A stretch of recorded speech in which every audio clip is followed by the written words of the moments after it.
TJ to get 10% off.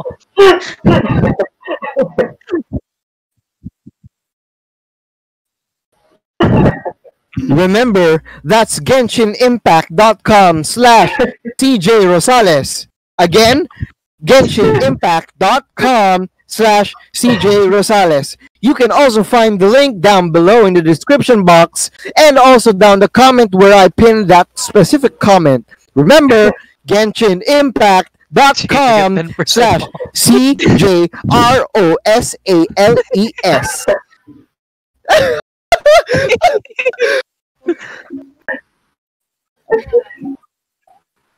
Sige.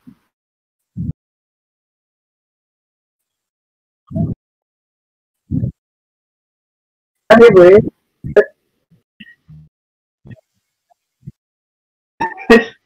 bakit ano na yung niya? Oh, yeah, sige. Alright, 8:35 na. So, as promised, sige, wait lang. Buksan ko lang yung editor natin. Liwanag ba? Or... liwanag na yan? No, medyo Brighter than my future po, sir. No. Joke lang. Sorry. I'm mute now.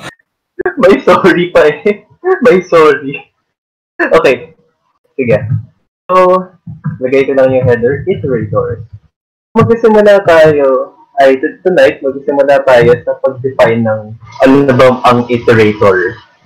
So, okay. An iterator, in my definition right now, para hindi masyadong magulo, sabihin natin, an iterator is anything we can call next on. Next is this built-in function sa Python. You don't have to worry about it. It's just there. And parang the object that you pass into it, this one, or another object, or CJ, code CJ, whatever you pass inside there, that's what you call an iterator. Tapos, yung i-output niya, basically yung lalabas dito, result.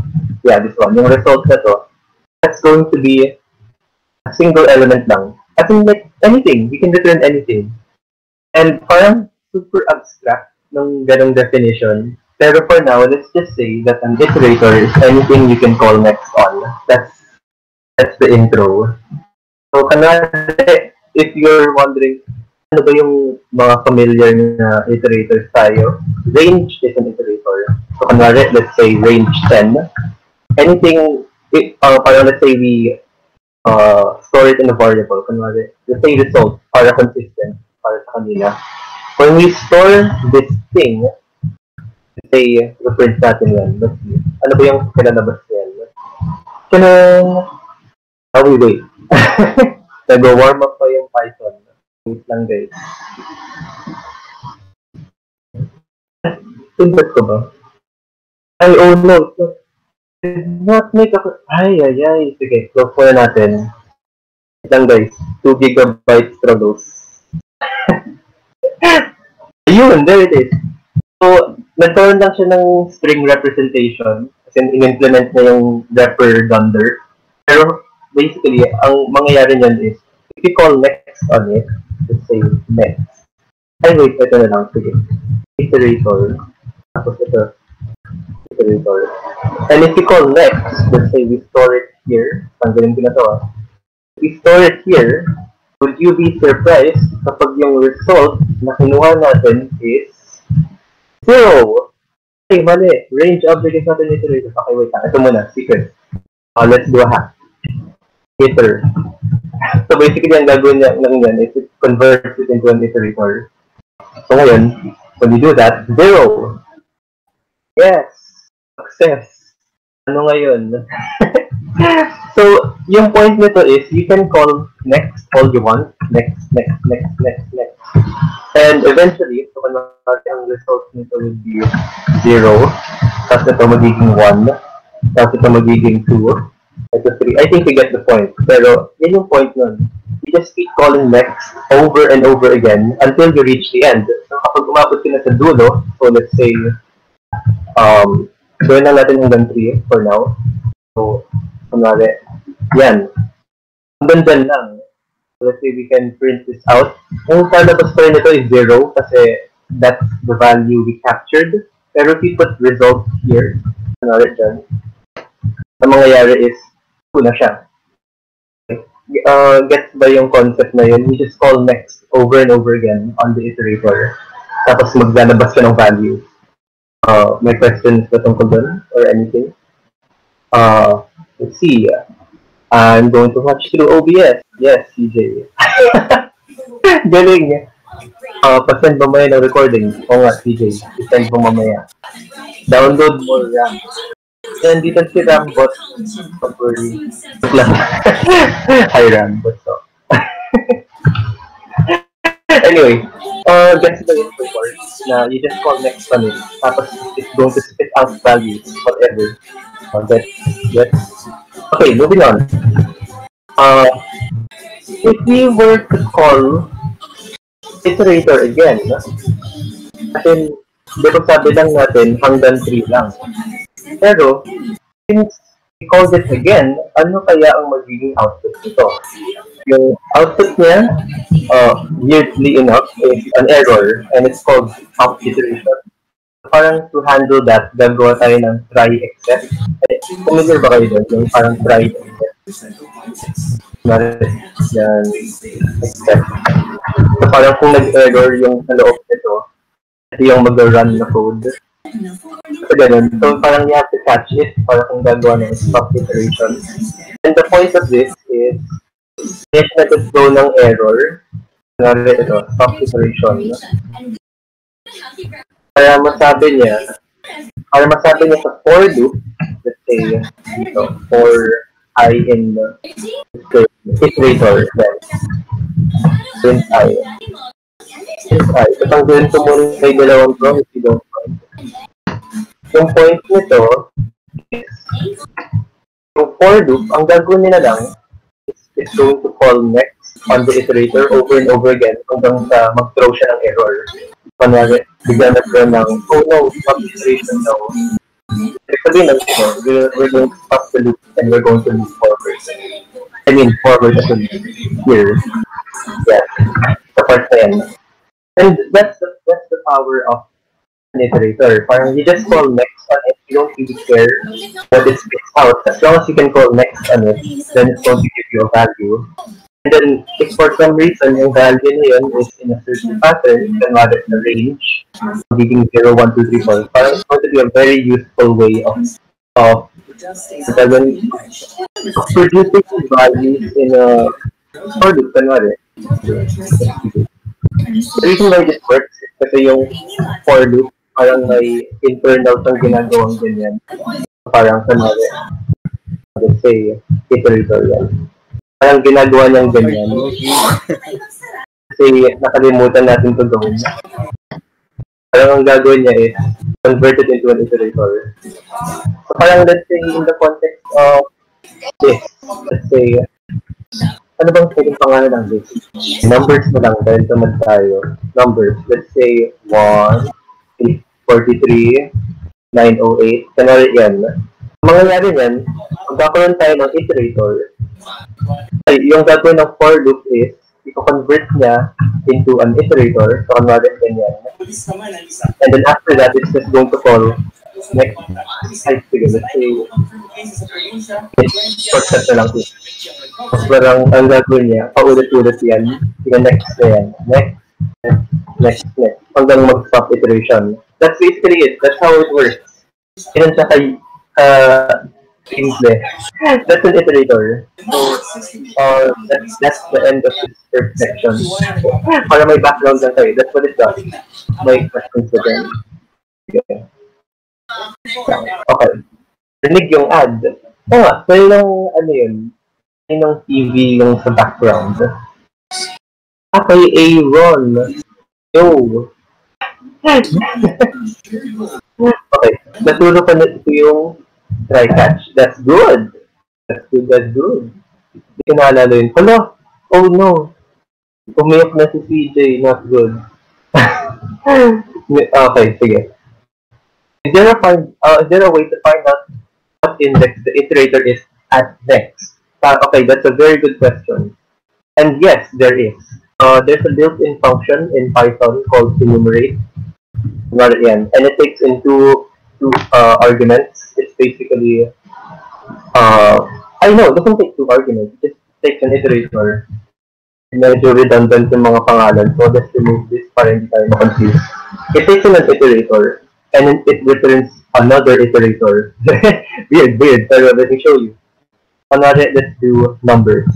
Yan. Ang mangyayari nun, let's just store this as an iterator. Remind ko lang na we can name this anything you want. Let's say CJ. It's just a variable name. Tapos, ito na yung laman nito is the iterator object itself. So, of course, dahil iterator siya, we can call next. And the result would be, print ko lang would be a tuple containing the index, so index 0, and then the value itself, 1. So, ayun, 1. Parang confusing, so I'll just say 100 para mas concrete.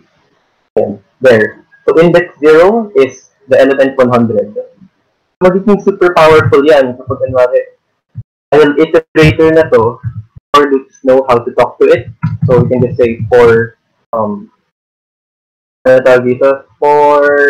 sige, to keep it simple, let's say tuple for now. Ay, hindi, keyword pala yun. Stop. Pair. Sige, pair. For pair in enumerate numbers. Ang kalalabas niyan is pair 0 and then print pair 1. I mean, as expected, magiging 0, 100 yan. Never mind. Kasi nga, nga pala. Ayan. Okay, tanggalin natin yan. Ayan. So, magiging 0, 100. And then, the next one is 1, 43. At we got 2, 908. So, yeah. I mean, tapos mapansin niya na nag-stop na siya dun. Kasi at that point, tapos na yung iterator, nag-throw na siya ng error and mag-stop na siya. May shortcut din dyan. You can just say I, lem, or maybe just an element or any name. So, say num. Kasi mangyayari niyan, isusok niya sa I yung 0th element. Tapos yung first element, isusok niya sa num. That way, we don't have to do this anymore. We can just say I and then num. Same banana lang yan. And it all works under the hood as a iterator. Any questions there? Okay lang eh. Okay. Iterator that contains index element. Can you seek sa iterator? As far as I know, I haven't looked into it, pero you should be able to do it. I'm not sure kung may ganun, pero I think may ganun. I doubt na walang ganun. Yun lang. Let's just say that. I doubt na walang ganun.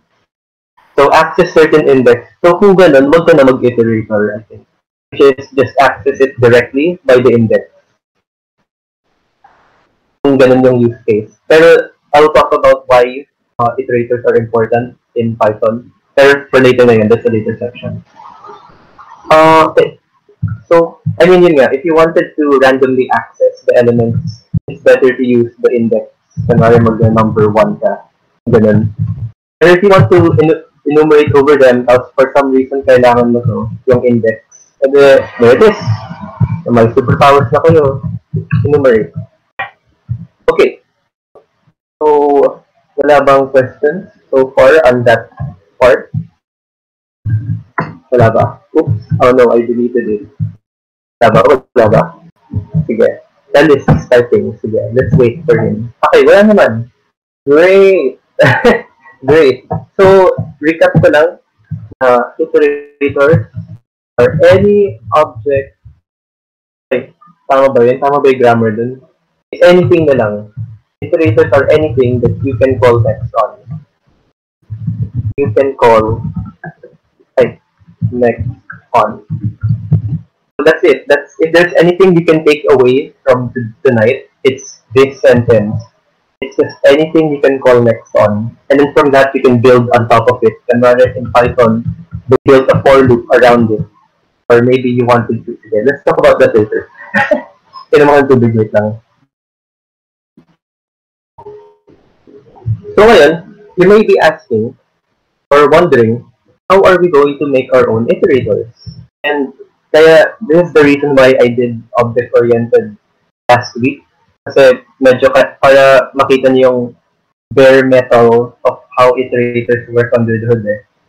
Okay, let's for fun, i-recreate natin yung range function para may goal tayo. Let's recreate it. So, let's say we have a class. Let's call it custom range. Kasi gusto kong ganun. And then, we'll do a constructor, cell, and then we're going to store, let's say, ito pa pwede natin i-store yung current number. So, I'll just say current number. So, let's say it starts at 0, right? Yun yung range. It starts at 0. For now, wala tayong parameters na start and end. Let's just say na assume natin na ganyan, end. Tapos self.end equals end. Assume na lang natin yun. Huwag na natin tayo hirapan sarili natin. And, I mean, meron bang unfamiliar sa syntax na to? Para kumingay yung Discord Wala daw si Jelly. Oh no. Wala. I-rush ka daw kapag. Oh no. What's in it? Ano daw? Paglaro na. What's in it? Okay. Anyway. So, we're going to store the current number and then the end. And as itself, let's say, iterator ulit. Wala akong maisip na variable name. Sorry. So, if we're going to call iter, wait, instantiate pala muna natin. Wag na, i-direct na natin. Iter, custom range, up to 10. At the moment, mag-error yan. Kasi Python does not know how to convert it into an iterator. Gets? Kasi technically it's just iter, and then so what? How do you make sense of this? Unsurprisingly, the way to work with that is using a dunder method called iter. Python, no? Kasi yung sobrang creative ng mga Python people. So here, yung i-return natin is basically, let's say for now, we're going to return self. Kasi parang the current implementation as it is right now is this is the iterator itself. So parang when we call this, alam na ni Python, okay, this is definitely an iterator. We can call next on it. Pero, if we call next on it, mag-error na naman. Kasi mag-reklamo yung Python, uy, sabi mo iterator ka, pero wala ka namang next. Paano ko yung gagawin? So, ayusin natin yan. Gagawa tayo ng next. Next. Reklamo pa, no? So, gagawa tayo ng next. And then, dito natin i-define kung ano yung ibibigay ng value. So, let's say for the sake of it, it's just return 0. So, every time we call next, next, 0 yung lalabas. And then forever yan, it's never going to stop. So, kung ipapasok mo yan sa for loop, infinite loop yan. So, be careful. Infinite loop ang mangyayari dyan. So, just to prove the point, lalagay ko to. Next iterator. Yan. There, 0. I mean, so let's do something more special. Let's re-implement the range. So, okay, let's do the logic. Isipin natin. First things first, we have to keep a copy of the old one. So self.current. For now, that's called 0, right? So now that we have that, ang gagawin natin is we're going to do self.current plus equals 1. And then we're going to return the old one. And then that's it. Magic. We re-implemented range. That's how it works. Legit. Wala nang tatalo pa dyan. Kasi lang may kulang pa. I'll kwento kayo mamaya. So, yan hanggang, let's say, 1, 2. Pero infinite loop pa rin yan. May makakasagot ba kung bakit infinite loop pa rin to? Yeah. I'll look into the chat. Basically, rush every time. I'm in it too.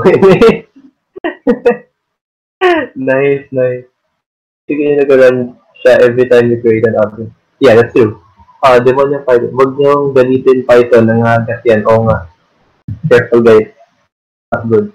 Anyway, so, may alam ba kung bakit infinite loop pa rin to? As in, whenever we call next, then next. Let's say we call it 7 more times. Yan. Ano mangyayari pagdating niya na sa 10? Okay, I'll look into it. Ayun, exactly. Tama si Michael. It's going to be hindi CJ, hindi siya sa index error. almost there. So, I mean, anyway, tama si Michael. Magiging infinite loop siya kasi we never told Python to stop. Parang we never said to stop iteration. So, let's fix that.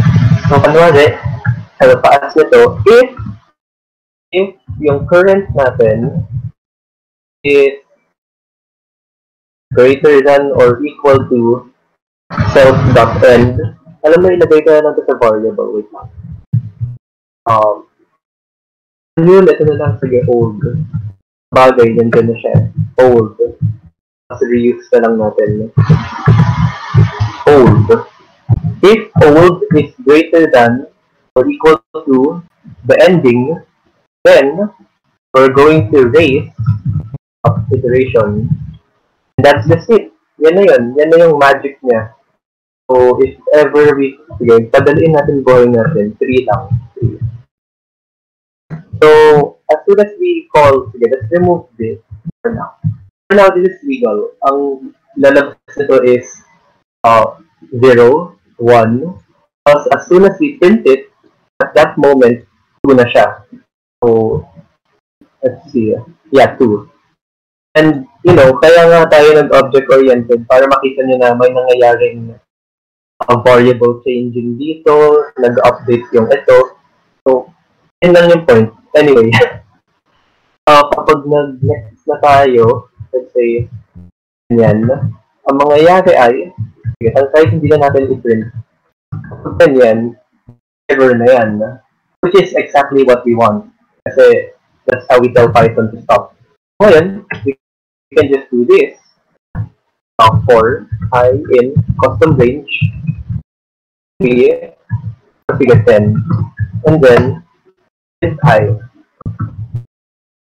And there it is. We did it. Yan na yung custom range. This is basically it. Yan na yun. That's what an iterator is. So, any questions about that? Okay. Parang wala pa naman so far. Okay. So, yun lang yung point. You just tell Python how you convert it into an iterator. In this case, we don't have to do anything special. We just give it the same object. And then, after that, alam na lang Python to call next on it. Actually, we don't even, if we wanted to, we can ignore yung ito. Okay, that's just for the sake of example. I-uncomment natin yan. And if we wanted to, sige, i-comment ko na rin to. I-comment ko na rin. You can just call next directly here. That's still fine kasi we implemented this. Kaso lang, if we wanted to do the for loop, hindi na alam ng Python how to convert it into an iterator. And so in this case, we have to tell na, okay, that's how you convert it. You just give it the same thing again. And this time, mag-work na to. Alternatively, alternatively, may mga gustong gumawa ng separate class for that. So, another iterator. Range iterator na lang. Sige. Tapos, dito na ilalagay yung next. Next. So, kanwari, ayan. Yan na ilalagay. And then when you return it, you return the range iterator. Parang ganyan. Ay, graph.end. Forward ko lang yung yan. Normally, that's how people do it. Ay, sorry, never mind. Ganyan. We forgot the constructor. Ano ka copy and paste ko na lang to? Yan. Yan. Dumoble. Not good. Okay. So, panwari ganyan, that's still the same thing. Pero this time, indirection na siya. Para that way, kung ano man yung data dito sa loob ng custom range, hindi siya gagalawin kasi nga may... Again, I'll just show you why this is better. So, sorry, meron tayong self.numbers ulit. So, 2, 5, -1, yeah, 90. So let's say if you wanted to convert this into an iterator, you can just say, if you had done it the old way, nakanwari, same object is the actual iterator, kanwari dito. Yan. Then let's ignore this for now. So, ignore na lang natin yan. And then ang mangyayari dyan is, maghahalo na yung data mo and then yung iteration logic mo. Diba? So parang hindi siya malinis. Kasi parang naghalo na yung data nito, naghalo na yung data niyan, naghalo din yung data nito, naghalo din to. So parang something that we only need for iteration, biglang naghalo na siya sa data ng actual object. That's why it's preferable to return a new thing instead. Kunwari dito. Ang gawin ko lang. Sige. Hey, what happened? Ayan. It's better na ganito. That way, yung data nito is only for custom range. Okay, that makes sense. And then, ang i-return natin is something na self-contained. Parang siya bahala sa sarili ng variables without worrying about mixing this guy's properties and stuff. So, gets ba yan? Gets ba yan? Ang questions na dyan. Ilan lang ang tubig.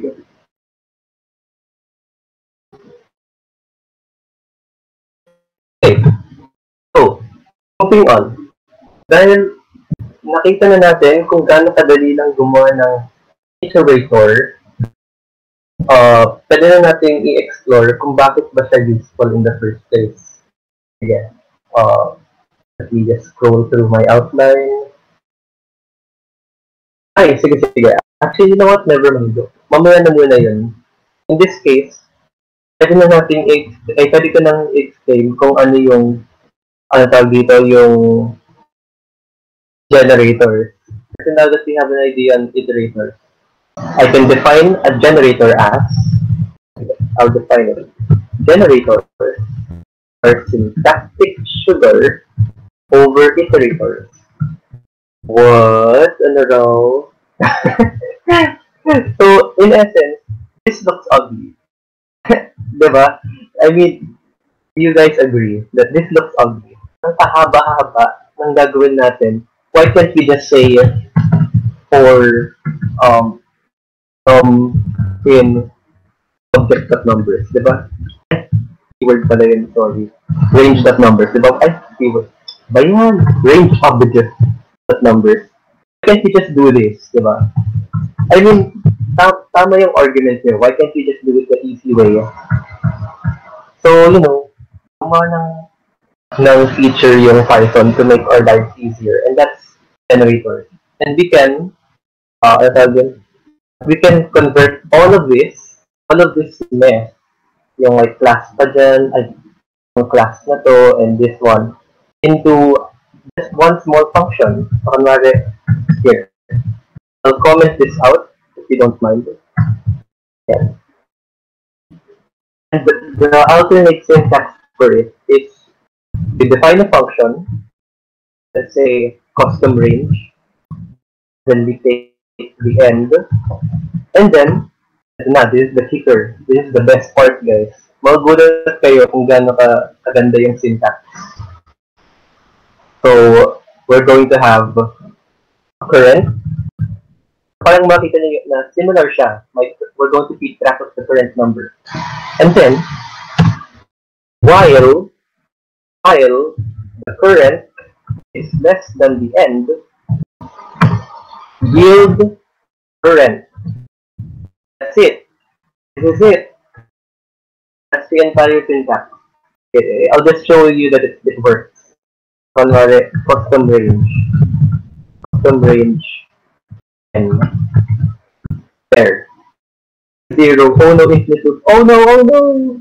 Guys, infinite loop. So this is why you should be careful. How do you terminate yun? Control C. Okay. That's why you should be careful. May nakalimutan ako. So, I forgot to exit out of the loop. Okay, at least nakita niyo na everyone can make mistakes. So, while current, so after we give it away, we have to do current plus equals 1. Yan. Now it's going to work. Error. That's what we forgot. So let me explain this. Let me explain this code. So when we call this function, custom range, sinuksos natin ng 10, it's going to store it inside end, and we're going to say, okay, the current one, we're going to say 0 yan. While 0 is less than 10, do this code. Yung code na yan. So, yung yield keyword is basically the same thing as the next. So, kanwari, yung equivalent niyan will be next. So, you know what? Sige, let's store it here. Generator. Or sige, para mas accurate, let's just call it a generator now. Range 10. If you call next on the generator, ang mangyayari niyan, magiging 0 yan. Kung mapapansin nyo, yield, the current is going to be 0, and yield is like a way for you to temporarily return from the function. So mag-pause yung function dito. Pause, and then it's going to give back whatever current is, which in this case is 0. So yung result ng next generator is going to be 0. And then if you call next again, then ang gagawin niya, pupunta siya dito sa line na to, i-increment niya by 1, and then kukontinue siya. Babalik siya dito sa loop. And while 1 is 0, it is less than 10, okay, that's true. Babalik ulit siya dito. Ano ba yung current ngayon? It's 1. So ngayon, ang output niya is 1. Tapos tuloy-tuloy yan hanggang sa umabot tayo sa current equals 10. So is 10 less than 10? It's not. So we're going to return. So kanwari imagine mo may imaginary return dyan. Return none. Kanwari ganyan. Or imaginary na race of iteration somewhere down there. Pero you don't have to write it. Yan na yun. When this function returns, that's the end of the iterator. Ay, like medyo big yun. May mga tanong ba dyan? Kasi medyo challenging nga yun, yung concept na yan. It's basically a pausable function. You can pause at this certain point, and then it's going to give back a value.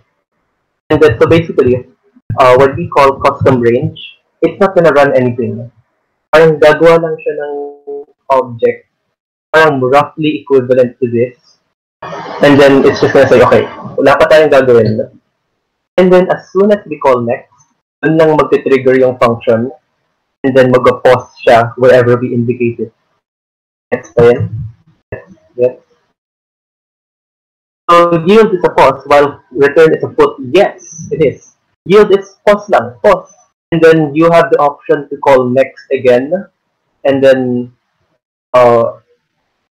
you have the option to call next again, tapos mag-continue siya. Pero if you don't call next, alright, whatever, we'll just throw away the object.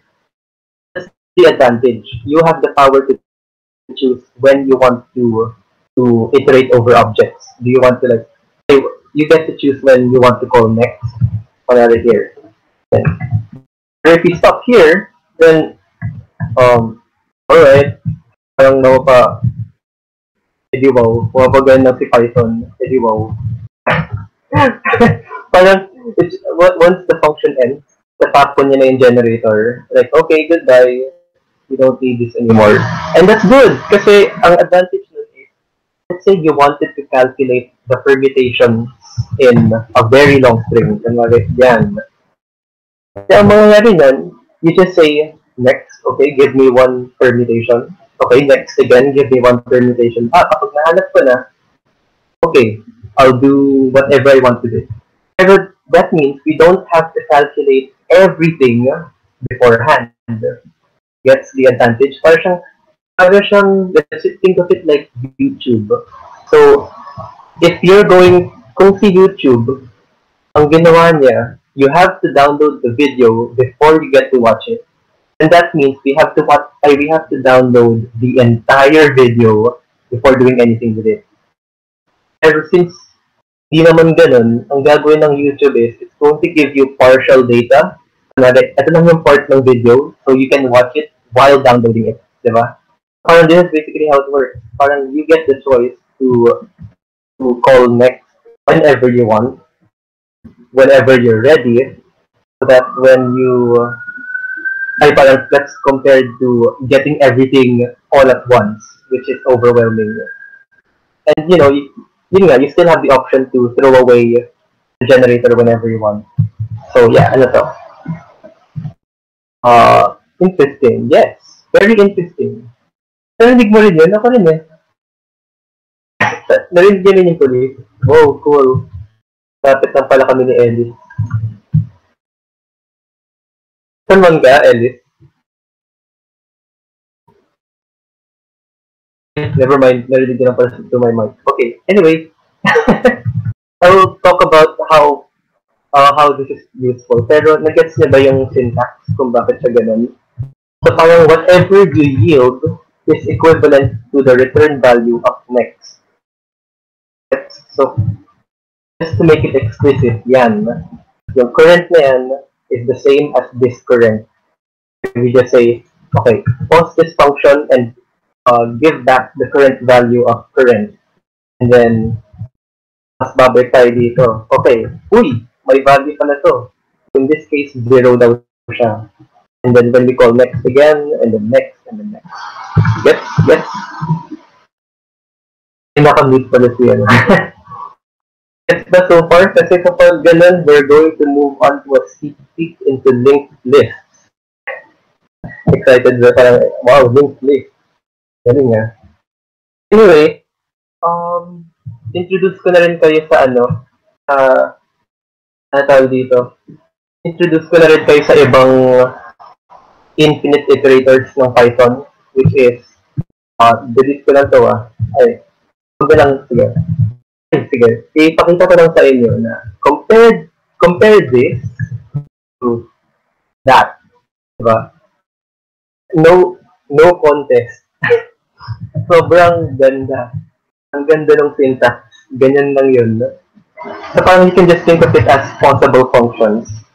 Pause, and then whatever you next on it, that's what we're going to work with, basically.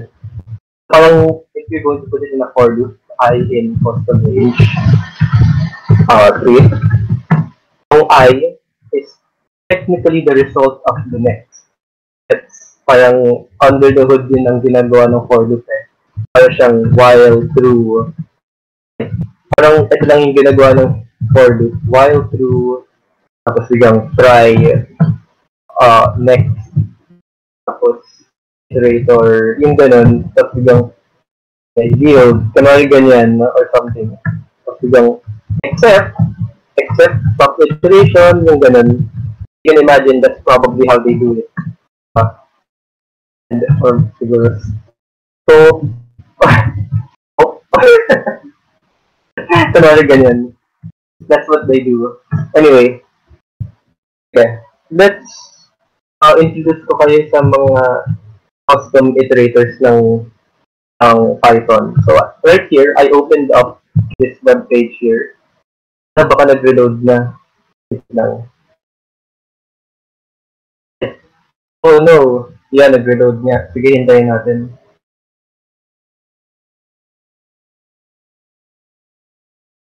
Wait lang. Wow, ang tagal. Ayun! Introduce ko lang kayo sa iter tools. So, you can get the iter tools by doing this. So, I import iter tools. Iter tools. So, parang what it's going to do is it's automatically going to get all of these functions for free. Yung mga yan. Another here. Let's take a look at the count iterator. So, when we do count, sabi daw, ang gagawin niya, i-output niya from 10, 11, 12, 13, 14, until forever. So this is infinite, basically. Infinite iterator yan. So we have to be careful with it. Pero, for us to work with it, this is it. Count iterator. Dahil hindi ako creative sa name. We're going to do itertools.count. Or kung gusto nyo, sabihin nyo na lang from itertools import count. Wala lang, prefer ko yung ganyan kasi explicit mong sinasabi kung anong kailangan mo. Let's say, let's begin with 5. So when you do next, count iterator, at this point, gets nyo na, no? Gets nyo na kung ano yan. This will be 5, and then 6, 7, 8, 9, until forever. That's an infinite loop. So, maging careful kayo dyan kasi when you do this, paktay kayo kasi infinite loop yan, no? Huwag nyo yan gawin na. Maybe kung may condition kayo dyan, if I is less than 100, tapos break. Probably that's fine. Pero just be careful kasi baka makalimutan nyo tulad ng ginawa ko kanina. So yeah, that's the count iterator. Meron ding cycle. So let's say you give it an iterable, something that you can, basically an iterator, and then it's going to iterate over it once. Tapos ulit na naman. Ulitin niya. And then there. So, kanari here, balik tayo dun sa permutations example. Kanari here, permutations. Sige, balik tayo dun. Permutations. Ito yung advantage ng iterator. So, if you're going to do permutations, ano sabi daw? Permutations, how do you use it? Permutations, ayun. A, B, C, D, tapos sasabihin mo kung ilan pipiliin mo. Okay.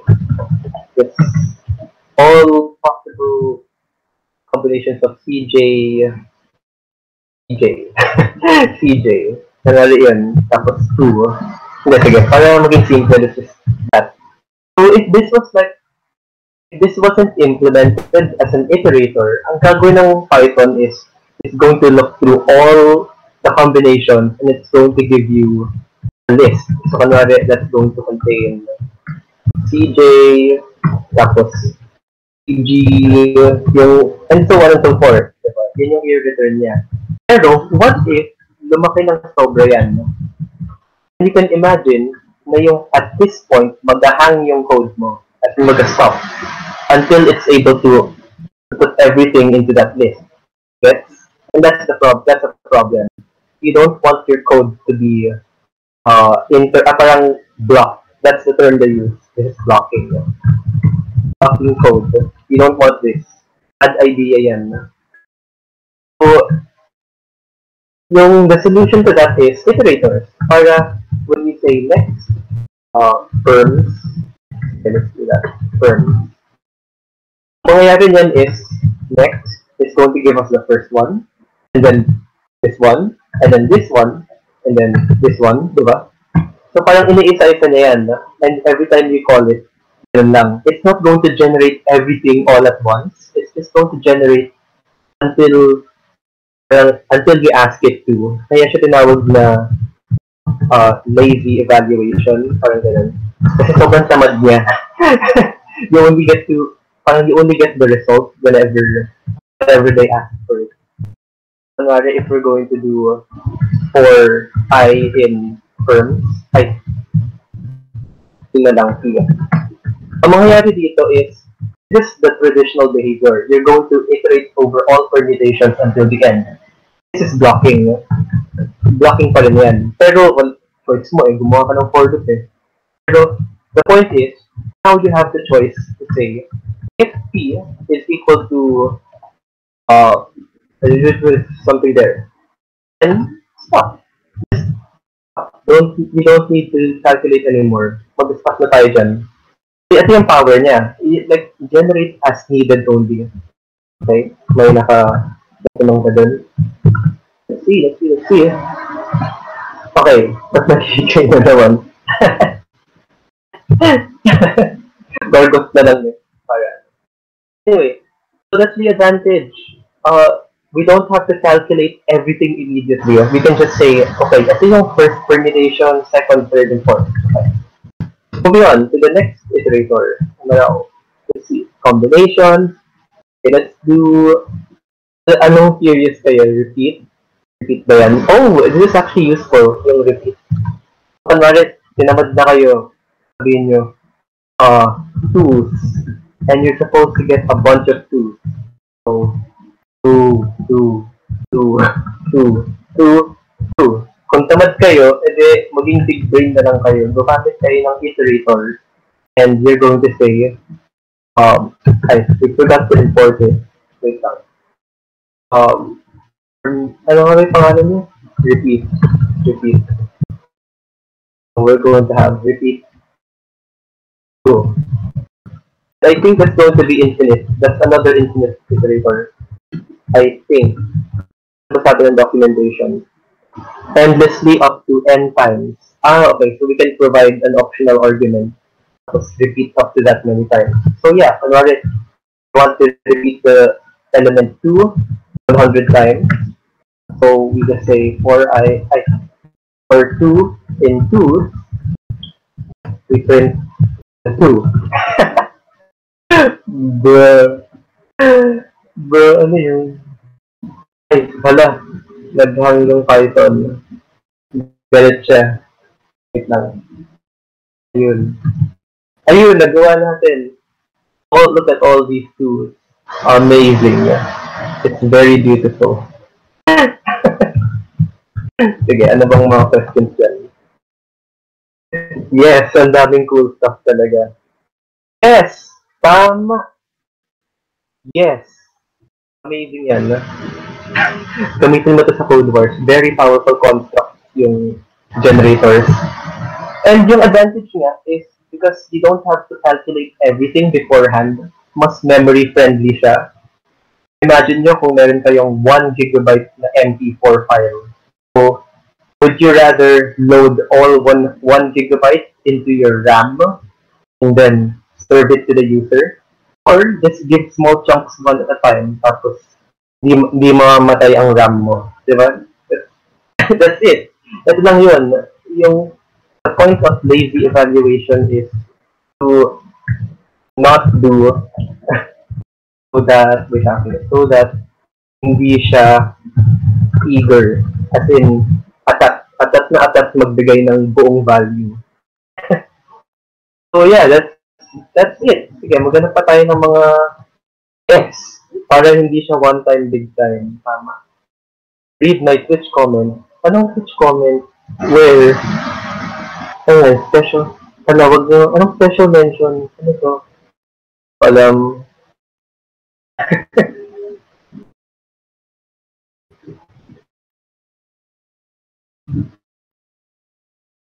Basta mo kasi yung message ni Ram. Yeah.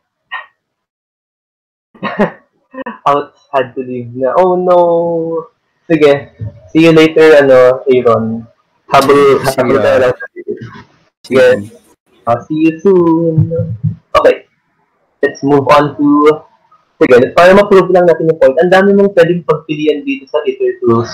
Legit. Like, kanwari, take while. So, kanwari, meron kang infinite na iterator. Pwede mong sabihin, kumuha ka ng elements hanggang x is less than 5. Kanwari, let's do that. Take while. So, yung ginawa natin kanina na if 2 is less than something like that, pwede na natin i-shortcut yun by saying, let's import count in it. Count. So, for num in take while, and then it's going to take in an iterator, which is count beginning from 1, and then we're going to give it, sabi daw, baliktad, bibigyan muna natin siya ng lambda for ng function. Okay. Lambda num, the redundant. So x is less than 10. Yan. So this is how you do it. So parang print x. Yan. Ang gagawin nito is, kunin na yung infinite iterator na to, and it's going to run this function, yung yan, yung lambda. And if the current one is less than 10, then okay, continue. Pero kapag naging 10 na siya, stop. So, yeah. X is not defined. Ay, sorry. My bad. Num. Sorry, my bad. Yan. So, that's the same thing. And ano pa tawag dito? May mga questions ba? Baka unfamiliar kayo sa, lambda. Okay, wala pa naman. Good. Good. Okay. Alternatively, kung sa mga in-eyed dyan, generators, list comprehensions are just generators under the hood. So, kunwari kung familiar kayo sa syntax na to, okay, let's say I, or I in range n. Sige, para i-convert natin yung, yung code natin kanina. Wait, oops. Ayan. Yung code na to kanina, we can turn it into a list comprehension by saying num in count 1 if is less than 10. And that's the same thing. This is the same thing. Shortcut lang siya. List comprehensions are just generators. And to prove my point, sige, pakita ko pa. Ito-prove ko talaga sa inyo. Generator equals this one. I'm going to put it inside a parenthesis. Kasi magagalit yung Python kapag hindi. If we print it, generator, we print that, boom! Generator object daw siya. It's the same thing. They're all the same. So, ano tawag dito? If we're going to call next on it, let's say next generator, and then print, and here, ano tawag dito? Here. It's the same thing. So, kunwari, 1, 2, 3, 4. Diba? That's the same thing. Connected yan lahat. May ano ba dyan, may mga tanong. Wow, biglang dumami. I thought lambda rin. Let's go. Ano ulit yung lambda? Okay, wait lang. Naalala ko, DM ko sa inyo itong gusto lang. Hoggers. Yep, tama. That's the same thing. Pero, you don't have to, para, hindi mo na kailangan gumawa ng ganito kahaba. Sabihin mo lang na, ganyan. Shortcut lang siya. So, wait. Paano yung print what type of object? Let's see. Let's see kung anong result niya. Print type generator. I believe generator lang lalabas. Yeah. Ayun. Class. Buti nag-object-oriented tayo. Everything is just a class under the hood. Get? Yun lang yun. A list comprehension is a generator. So, lagay natin yan sa taas. List or set comprehensions are just in old generators. And they all come back here. It's anything you can call next on. That's it. If there's anything you have to remember, it's that one. Iterator is anything you can call next on. Okay, any questions? Before we move on to linked lists. Kasi yung next section, explain ko na, bakit ba useful to? I mean, if you haven't, if you're still not convinced kung bakit useful to, bibigyan ko na kayo ng isa pang reason. Okay. Gagawa tayo ng linked list. So, ito medyo sneak peek na lang sa data structures na, hindi, sige, wait, wag muna yun. Wag muna natin gawin yung linked list. Let's do a subsection. The point of iterator is to provide a universal. Okay. Let's out. Okay. The point of iterator is to provide a universal interface for iteration. What do I mean by this? Naalala niyo yung ang ganito na ito muna. Yan.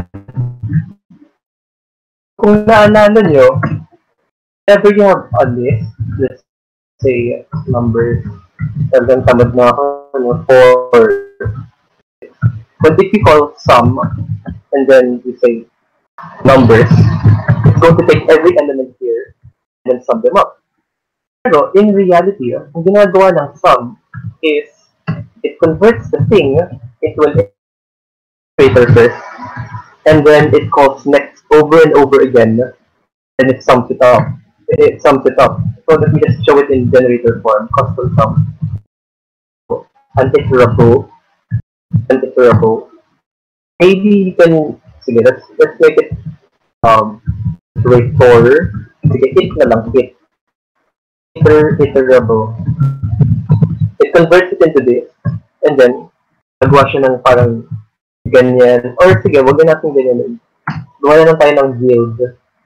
So, hindi kailangan ganun ganito. While through, try, say, sige, wait. Total equals 0. Tapos, going to do total plus equals x. That's the gist. I'll not, di ko na i-implement yung rest of the logic. So parang you can expect na may excess of iteration dyan. Hindi ko na i-implement. Gets nyo na yung point ko. Na this is what it does. Parang it doesn't have to care kung list ba yan, or kung set ba to, or kung tuple ba yan. Basta it cares about, can I convert it into an iterator, which is this one. So ngayon, with that in mind, kaya yung, ano tawag dito, search ko lang siya dito. What do you call it? Sum. Let's see. Bagal, wait lang. Lord, ba't ang tagal? Okay. Sige. Now we're here. Ayun! There it is. Kung mapansin nyo, yung sabi ng Python sa documentation nila, I think this is the official documentation, iterable daw. That's what you put in. You don't put in a list. You don't put in a set. You don't put in a tuple. You put in an iterable. It's basically catch-all term for something you can iterate over. Kasi this time, yung sum, it doesn't care kung list ba yan or set. As long as I can call next on it, and then I can sum up the values, yun lang yung pakialam niya. Para, yun yung kasabi kong, universal interface or iteration. You don't care about what the structure looks like, as long as you can call next on it, then you're fine. You're golden. Okay. Now that we have that, ano tayo sa linked list? First, sige, tanggalin ko lang to. Wow, ang daming lines of code yan. From 6 to 24. Yep. Okay. So, gagawa na tayo ng linked list. Ano ba yung linked list? So, imagine mo, meron kang value. Say, 30. Or, sige, string na lang para baguhan. Gargo. A linked list is basically this value, and it's going to point to another value. Let's say TJ, and then points to another value. So, hello. Yan lang yun. That's what a linked list is. So, yung interface, the way you would implement it is, you would, let's say, you have a linked list, balik ganyan, and you're going to say prepend, let's say, lalagay mo sa simula ng list. For now, ito lang i-implement natin. And we're going to say, yo, yan. So, lalagay niya siya dito sa simula. Magkakaroon na siya ng, ay, yo, yan. Or maybe if you want to do, actually, that's a good explanation of any. That's basically a linked list. Parang meron kang data, tapos mag-point sa next part. I won't go into why you would want a linked list next time na yun. Pero let's just say na we're going to implement this. Any questions to that?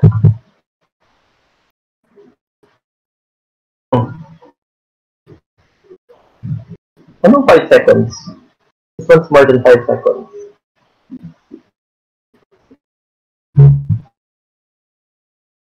Let's skip. Right. Okay. sige, let's do it. So, let's say, meron tayong class. Let's call it a linked list. And then, yun. Magtulahan. And then, init, self. And then, we're going to say, you would, wait lang, ano ba itong na-implement? Wait lang. Kasi baka, magkagulo tayo dito eh. So basically, if I wanted to access the values, I would just say link it, and then just say dot next. And then since you can call dot next, you can say dot next again. Or wag na lang next, kasi confusing yung word na yan. Just say after, yun, dot after. And if you want to take the value, you just say value. And if you want to go to the next one, you just say dot after, then dot after, and then, oh, there we go. We're here. We're here. So usually yung ending ng linked list is let's say there, tapos here is none. So actual na none. Lang kasi convention lang, it says na okay, nasa end na tayo. So sige, let's do it. For that, gagawa tayo ng mini class dito. Let's call it a node. And a node is just say, wait lang, self, and then a node is going to have the node after it. So let's say after, and then the default value is none. Yan yung default value niya, none. And then we say after, and then we have the data itself, data. And we just say self.data equals data. Yan lang. That's what a node is. Ang laman niya lang is the node after it, and then the data it actually contains. Any questions about that? Wala pa naman? Okay. So, linked list, meron tayong init. And then, so now we have to define a head, yung ulo ng list. So, that's the head. And that's going to be a node where, so let's say, kanwari, gawa tayo ng linked list na may simulang data. Initial, init data. Hindi, huwag na, pangit yung pangalan na yan. Let's say first. Yan. So we're going to say first data here. And then we're going to not pass anything. We're not going to pass anything. Or the default value na yung none. None. Since we're not going to pass anything. Yung head natin is basically a node, and a node is basically anything with an after. In this case, when we initialize a linked list, we're going to put one element inside it, and then we're going to assign it into this node. So yan yung first data. And then we're going to say the node after it is none. In that sense, just one piece of data.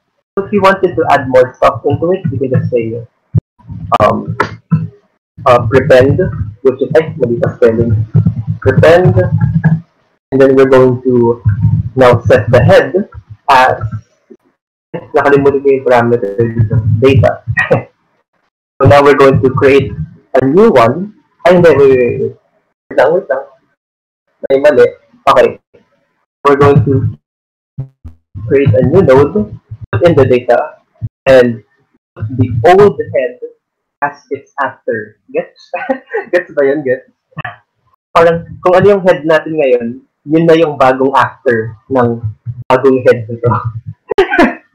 Gets? May question pa tungkol doon. Kasi parang weird siya eh. Weird. Okay, wala ka naman. So, let me repeat that. We're going to put some data inside here. We're going to wrap it up inside a node. And then we're going to assign the after, yung next, as the current head. And then we're going to reassign the current head as whatever we're going to prepend. In this case, kanwari, CJ lang. CJ lang yung laman ng linked list. Ang gagawin niya is, gagawa siya ng bagong node. Tapos, kanwari, we want to put in Gargos.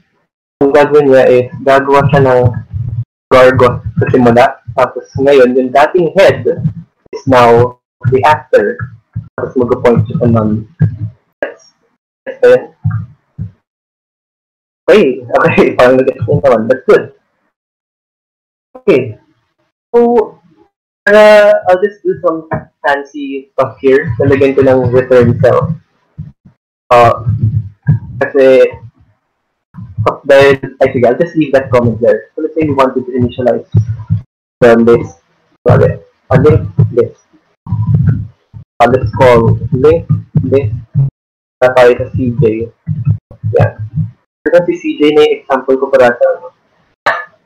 So, let's say we wanted to link list prepend Gargon. Ito yun, that's the example we had here. In this line of code, gagawa siya ng papasok natin yung CJ, and then, so dito yun, first data. Gagawa siya ng node with the first data, may CJ, tapos default value is none. But at the moment, ito lang siya. Yan. This is the entire list. Pero, dahil may prepend na tayo, may prepend na dyan, naging geto na siya. Here we go. Tapos kaya ako may return self dito, kasi para madali buhay ko, I can just do this. Diba? Dot prepend. And then if I want, I can just do another one. Dot prepend. And then, let's say, yo! And dot prepend ulit. So parang we can just keep calling it over and over again, kasi we're just returning the self. Diba? Tawag din builder pattern kasi wala lang. It's a fun thing you can do. Just return the self and then you can chain functions infinitely. So parang prepend. Or kahit ganyan nga lang eh. Pwede na yan. I think that's yun. Ngayon, the current state of our linked list is like this. Yo. Gargo. And then CJ. So ngayon, obviously, what if we wanted to put this into a for loop? For data in linked list. Alright. Anong gagawin ng for loop? Wala. Nga lang siya. Mag-error. How do I iterate over this linked list? Anong gagawin natin? Like, one by one, sabihin natin linked list after value, ganun, or parang while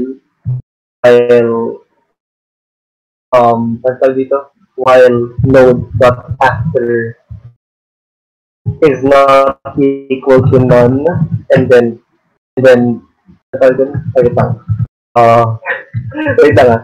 after node dot after equals node dot after, and then do something with the data, and then node dot value. It's not good. That's the point. Parang you have to write this down over and over again. So why not just write an iterator for it, diba? So in this case, sure, we can do a def iter or something like that. Pero preferably, gamitin na natin yung generators. Huwag na natin gawin yung mga dunder methods na yan. We can just say def items. Then we're going to I take self muna pala na. And then we're going to do after equals self.head. And then we're going to do while after is not equal to none. Parang same thing, pero may advantage to. So while after is not equal to none, then we're going to set the after as self.after. Sorry, mali. After.after. Wow! Wow, wait lang. This is not readable. This is not readable. Wait lang. And then we're going to do, sige, for now, huwag natin pansinin. We're just going to yield, ito na lang, sige. Paren. There, that's better. That is much more readable. current. We're going to yield the current dot value. Sorry. Data. Yan. And that's it. That's all we have to do. So yun, we can just do for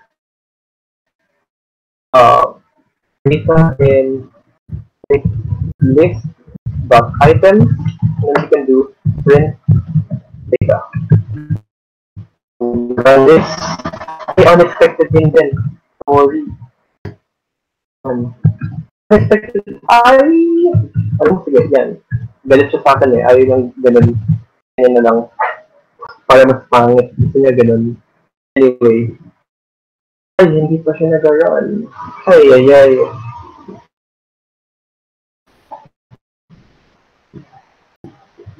Ay, nag-crash. Bakit kaya?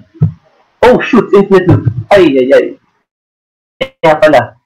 Bakit siya yo ng yo? So guys, siya yo ng yo. Wait lang, ba't nga ba? Hindi ko alam, wait lang.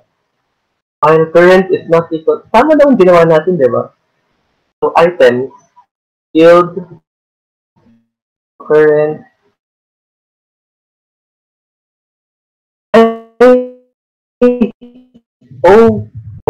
that's right. That's right. So, current, reassign current as the node after it. Kapag balik natin sa loop, kung hindi pa siya none, ulitin natin. So now, we can do this. There we go. That's it. That's all there is to it. Ano ba yan? Current, yes! Yep, tama yan. But I didn't see it. Sorry. Okay. So, yeah. That's it. Ngayon, we don't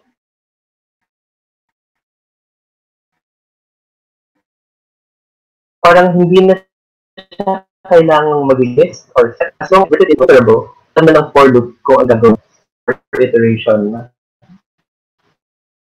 So, yeah. So, let's say, if you wanted to do a wrapper, def wrapper. Para malinis tignan. So, return space arrow yan dot join self dot items. Kasi yung join takes in an arrow. So, diba? Welcome to Python. That's how powerful it is. You don't even have to write the for loop anymore. You can just say that. And so, when we try to print out the linked list itself, print linked list, yan. It's going to show you type error. Oh yeah, I forgot. Kung na-encounter niyo yung error na to, yung 0 but 1 was given, I forgot to mention it last week, sorry, na usually ang error naman is you forgot to do this. So nga, diba, as we recall, linked list dot wrapper, and it's the same thing as this. Yan.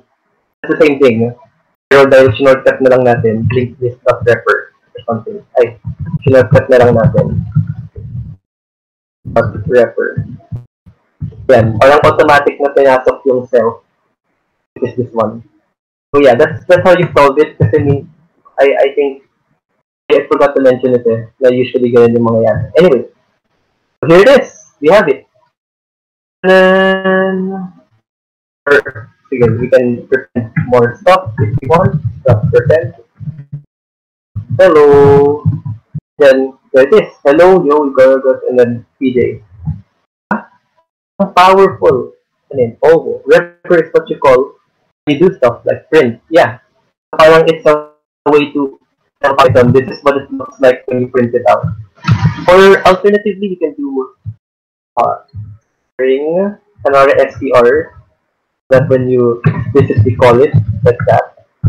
Yan yung string representation. Pero sabi daw, mas recommended na wrapper na lang gamitin mo. Kasi kung wala siyang string, yung str na dunder, parang mag-fall back siya sa wrapper. Parang automatic na meron ka ng string if you do the wrapper. Yun lang. That's my pro tip for it. And yeah, you can do this for any data structure actually. As kanwari gagawa ka ng stack or ng queue, just implement the iterable for it. Sige, if you wanted to, sige, let's just do next. If you wanted to implement next for this, sure, why not? Pero honestly, if I were you, parang mas maganda na to, ganyan, parang explicit talaga na you're asking for items. And you know, parang ma-reuse mo siya. Ayun, no? Na-reuse natin eh. Idamit natin. So that's a good thing. Okay, any other questions? Hindi na sino. Nagtatanong. Ay.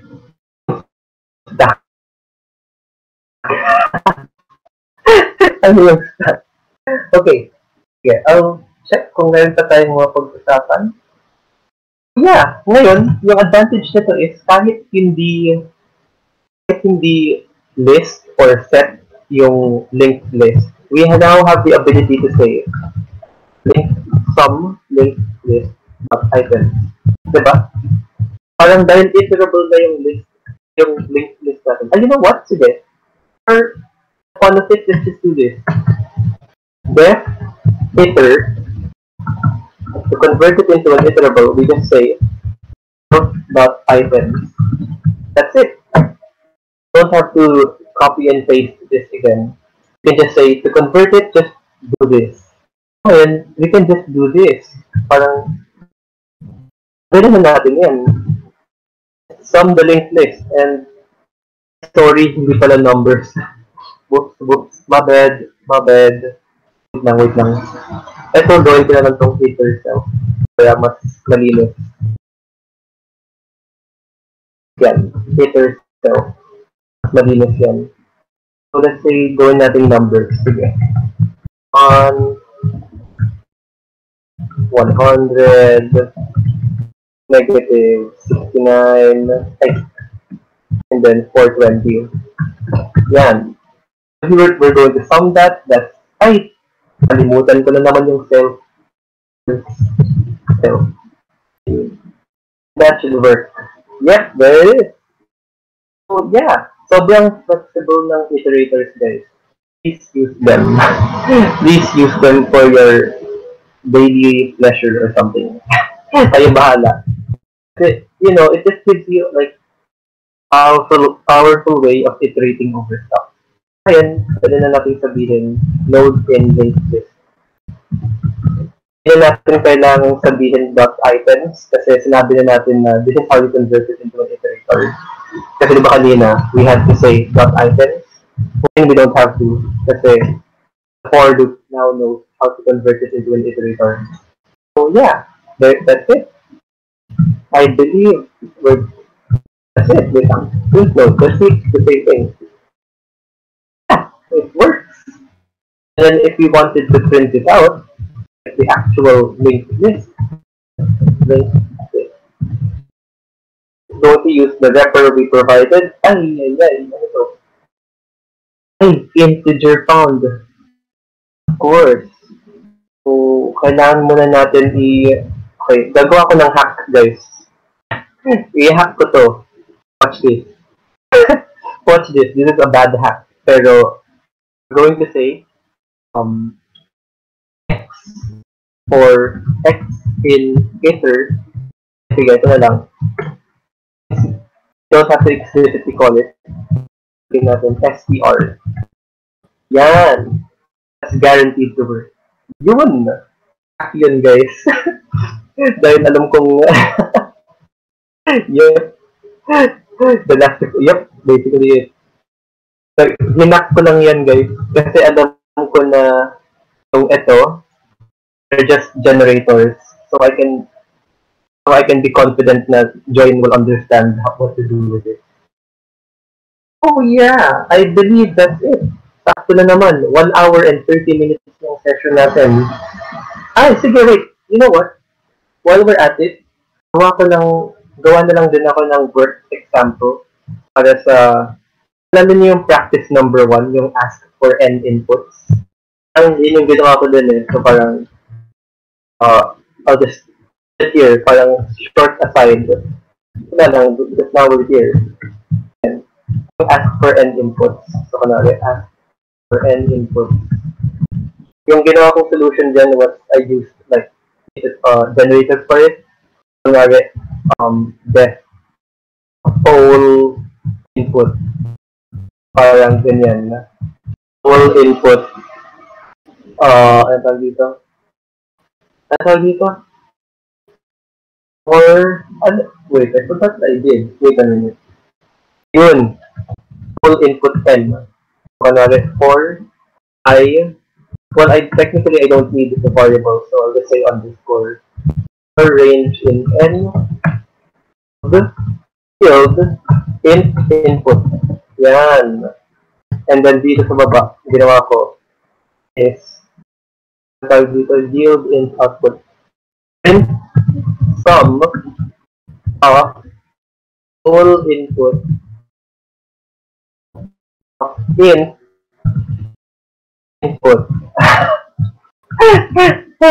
I mean, looking away. Sige, I'll extract them into variables para ano.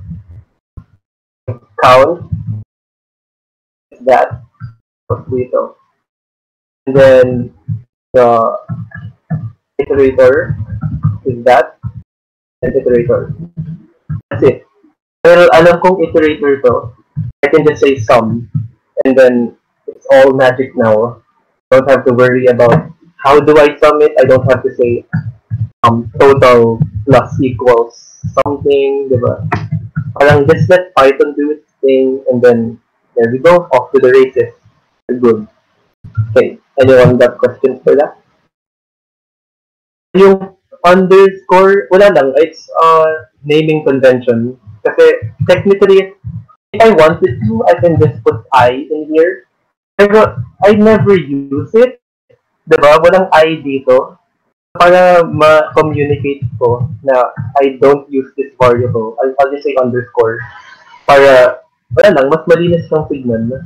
Kasi parang nako-communicate mo na hindi ko naman gagamitin to eh. I just want to iterate. So, yeah. Ayun. It's nothing special. Yeah. Hindi. So, rough lang yun. Yung kapag this one, yung kapag alam ng compiler, rough lang yun nangyayari. Pero in this case, Python will still store it here. So technically, I can do this. That. This is a valid variable name. I can do that. Or ganyan if I want FD or FD. It's a valid name. Pero, you know, wala lang, it's my convention. I write it this way kasi it communicates the fact that I'm not going to use it. I mean, you can do it if you want. Go ahead lang. Kasi for me, it's more readable. Wala lang. It's my preference. So yeah, I think that's going to be the end of this lecture. Kasi I explained everything what I needed na. Meron na tayong work example for this one.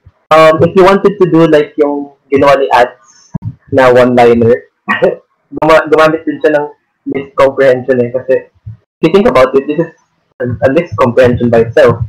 So you can do this as a one-liner by doing print sum, no?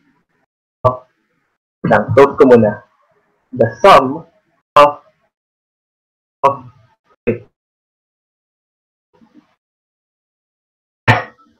x for x in hindi. Yan, underscore for input in range in input. There. That's the same thing. So, yeah. That's it. I think that's where we're going to stop. Na explain na natin lahat. And do you guys have any questions about today's lecture? Wala naman, wala? Okay. Ay, hindi. Si Ellis may tanong pala. Wait for him to type. I-pressure natin. Ay, wala. Na-pressure natin si Ellis. Nakalito yung online ninyo. Talaga. It's just very fancy. So, parang ito. I noticed that we don't have to put square brackets here. here, yung list comprehension syntax. Kasi, generator na to parang redundant lang kapag gumawa pa tayo ng list. So just give it the generator. Like, yun, alam na ng Python ko nung gagawin. So yeah, that's yung core logic. You take the first input, tapos range, tapos ulitin mo, take the input again, over and over, and then sum them. Diba? It's that powerful. None of it, whatever you call, that's it.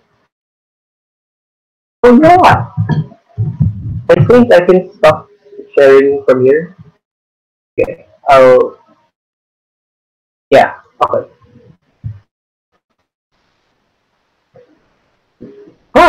Wow, nakapagod na.